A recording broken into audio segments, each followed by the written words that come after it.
आज का आपका टॉपिक है 2 पॉइंट स्टार्टर। कौन सा है? 2 पॉइंट स्टार्टर। ठीक है ना। डीसी मोटर में डीसी मोटर आपकी कितने प्रकार की होती है? सीरीज, शंट और कंपाउंड। ठीक है ना। तो सीरीज मोटर आती है सबसे पहले। आपने सीरीज मोटर पढ़ी है? सीरीज मोटर ले लें सबसे पहले। सीरीज मोटर को स्टार्ट करने के लिए कोई उपकरण तो चाहिएगा अपन को। अपन डायरेक्ट तार तो लगा देंगे, उसमें डायरेक्ट सप्लाई भी दे देंगे, मोटर चल जाएगी, लेकिन उसको कंट्रोल कैसे करेंगे? ठीक है ना। उसको कंट्रोल कैसे करेंगे?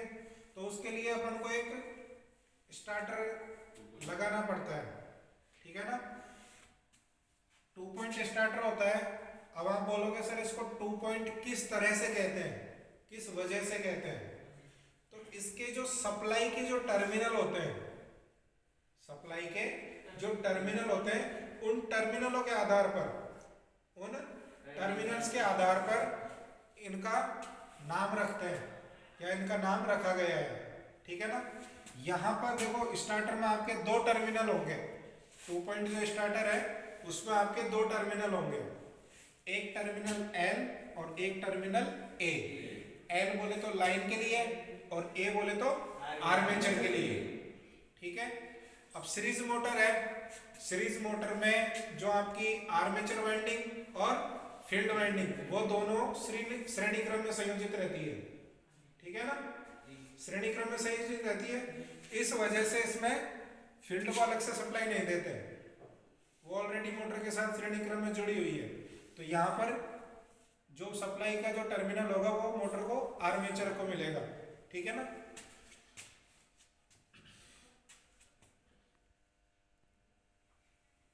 इधर से फेज बार आएगा एल टर्मिनल पर। एल टर्मिनल से सप्लाई निकल के कहाँ जाएगी? हैंडल पर। कहाँ जाएगी? हैंडल पर। ठीक है। हैंडल से अभी हैंडल आपका ऑफ टर्मिनल पर है। ठीक है भाई, अभी हैंडल आपका ऑफ टर्मिनल पर है। इसके ऊपर एक हत्था लगा रहता है, उसको पकड़कर अपन जैसे ही घुमाएंगे तो शुरुआत में फर्स्ट नंबर के टर्मिनल पर हैंडल जाएगा। ये आपके टर्मिनल्स हैं। ठीक है। और इन टर्मिनल के सिरों पर प्रतिरोध लगा हुआ है। क्या लगा हुआ है? प्रतिरोध या रेजिस्टेंस। ठीक है ना। जैसे ही आप हैंडल को घुमाकर टर्मिनल नंबर 1 पर लगाओगे तो सप्लाई टर्मिनल नंबर 1 को मिलेगी और टर्मिनल 1 के माध्यम से इन सभी प्रतिरोधों में होकर के वो कहां जाएगी? एनवीसी पर। कहां जाएगी? एनवीसी पर। और एनवीसी के माध्यम से कहां चले जाएगी? आर्मेचर के टर्मिनल पर। ठीक है। और आर्मेचर का जो टर्मिनल है इसके माध्यम से आपके मोटर का जो आर्मेचर का जो टर्मिनल है वो जुड़ा हुआ है। ठीक है। और आर्मेचर के दूसरे टर्मिनल के साथ श्रेणी क्रम में आपकी सीरीज वाइंडिंग जुड़ी हुई है। ठीक है ना। और सीरीज वाइंडिंग को दूसरे सिरे पर आप न्यूट्रल सप्लाई दे दोगे, मतलब माइनस की, क्योंकि डीसी सप्लाई देंगे तो डीसी सप्लाई में न्यूट्रल का तो कोई रहता नहीं है, माइनस का एक पॉजिटिव और एक नेगेटिव रहता है टर्मिनल। ठीक है ना। तो देखो सप्लाई दिया आपने, एक बार तो यहाँ कनेक्ट कर ही दिया आपने। ठीक है। तो आपके सप्लाई के टर्मिनल कितने हैं यहाँ पर? दो। सप्लाई के टर्मिनल कितने हैं? दो।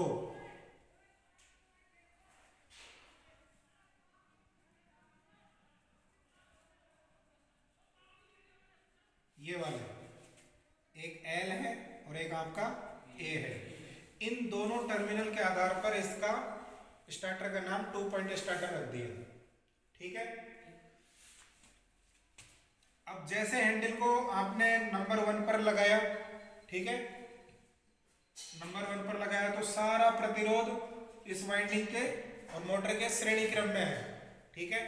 तो ये प्रतिरोध की वजह से फुल वोल्टेज नहीं मिलेगा आपकी मोटर को, ठीक है ना, क्योंकि श्रेणी क्रम में अपने प्रतिरोध लगा रखा है, ठीक है ना। प्रतिरोध का काम क्या होता है? वोल्टेज को कम करना, ठीक है ना, वोल्टेज को कम करना। जब आपकी मोटर को वोल्टेज कम मिलेगा तो उसमें फ्लक्स भी कम पैदा होगा, फ्लक्स जनरेट भी कम होगा, और फ्लक्स जनरेट अगर कम होगा तो उसका स्टार्टिंग टॉर्क का मान भी कम होगा, उसकी गति भी कम होगी, ठीक है, उसकी गति भी कम होगी।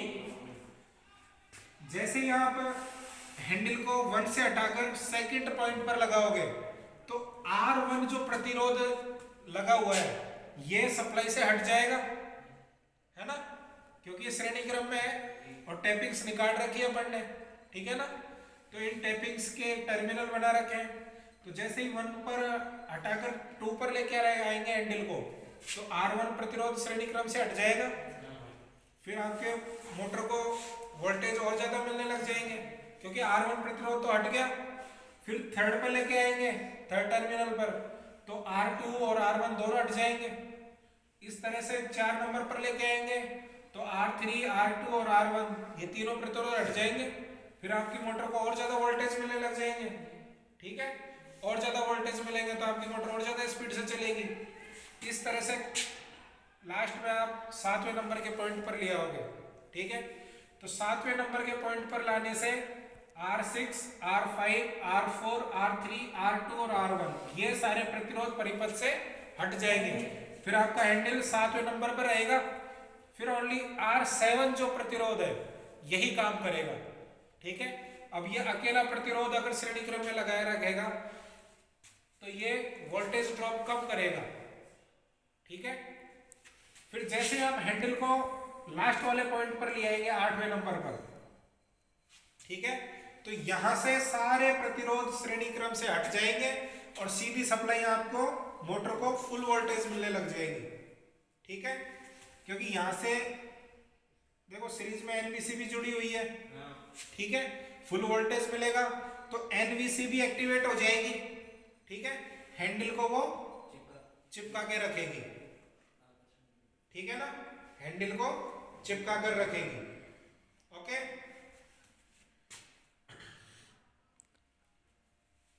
उस दौरान आपकी मोटर को फुल वोल्टेज मिलने लग जाएंगे और फुल वोल्टेज मिलते ही आपकी मोटर पूर्ण गति पर पहुंच जाएगी, फुल स्पीड पर चलेगी, ठीक है।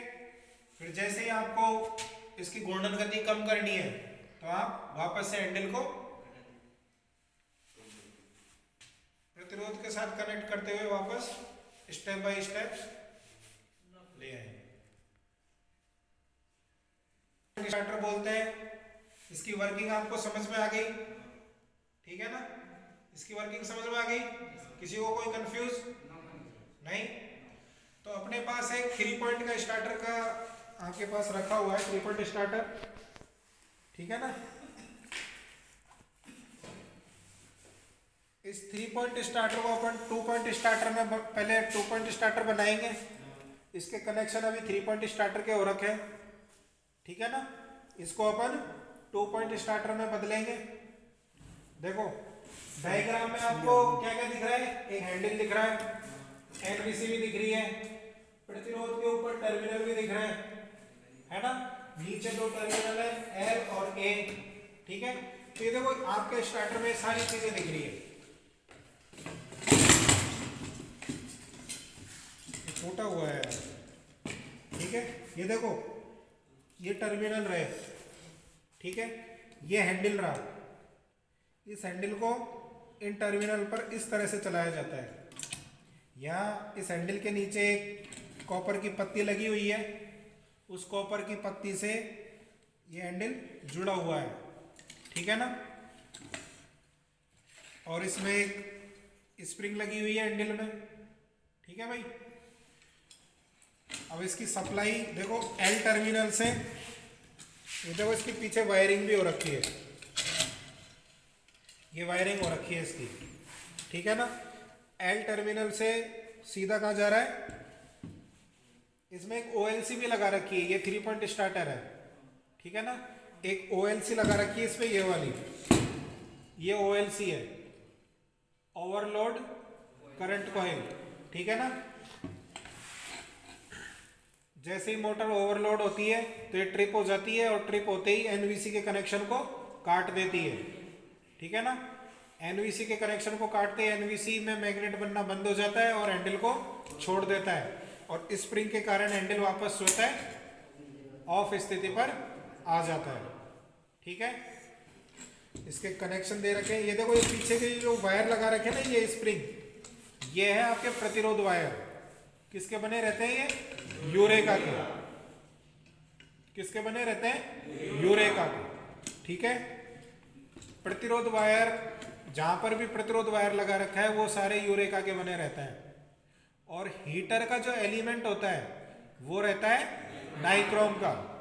किसका बना रहता है? नाइक्रोम का, ठीक है ना। और जो बल्ब में जो फिलामेंट लगा रहता है, जो तंतु लगा रहता है, वो किसका बना रहता है? टंगस्टन का, ठीक है भाई।